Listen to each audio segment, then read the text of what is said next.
खुलुमबायखा आं चबा Tripura Koru Press Club President Kapani takute bukurok nero bebag no saimano Koru Press Club nichai tomung tei kairam para Srikanto RPC Colony nokoboi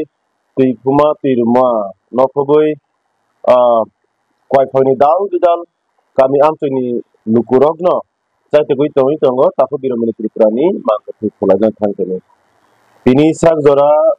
lokas halni JCB chain gana excavator by Khulaikha norok jotono saimano sing update duri tongo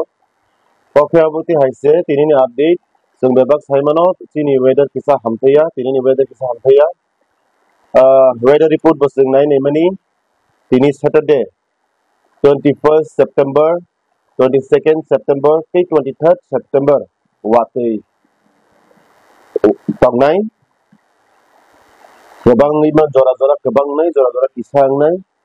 ingkai wati setongi tama ba JCB habiman gla agni bagai ini jora tui samung hagi tongra nai khana bo thagjagna ni thono chances tongo tei soni bo haino JCB bai samung tangjanai hagi thono mano u satham tamani bagai ingkai जों नाया JCB दाखो बिरमनि त्रिपुरानि मांकति खुना थांखनि JCB हाव खुलुंलांथुं आबो जों नाया बेबागनो जों जतनो नायगलागना अपने हखै उथुम नै ताबनि बागै तिनि sak जरानि हासि त्रिपुरानि बेबाग बुकुरं बिथानि Koru Press Club नेंगै आं प्रेसिडेन्ट नि फाइसिंथै अपडेट अबनो सालथामरगै सामुं थागै फानमानो वातिनि बागै ओमफ्राय वाति थाखा हनकेनो samung ahai no hai satung pakti kangke samung rai sawi mano te kaisa kau hingke tamani bagai asuk leri tong wati phano khlaimanya de hini phano lukurok hini mano aboni kok bo ang sai khana rono tapu biromini Tripura orono kuthoi kathang tongkhu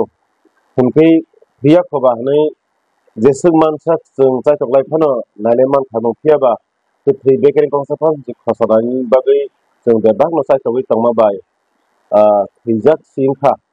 hine jeng jotono wansuglayo thaklai jotono wansuglaina aboni bagai wati joraba tui bekering simin jik khurnai ba u salni sakam hai gap ni mano phiaba tinile samung thakjakno thakjakno satung pakhangke boni Mangkati fanungthung bekering fanungthung abo haino hai sung khosalaina bagai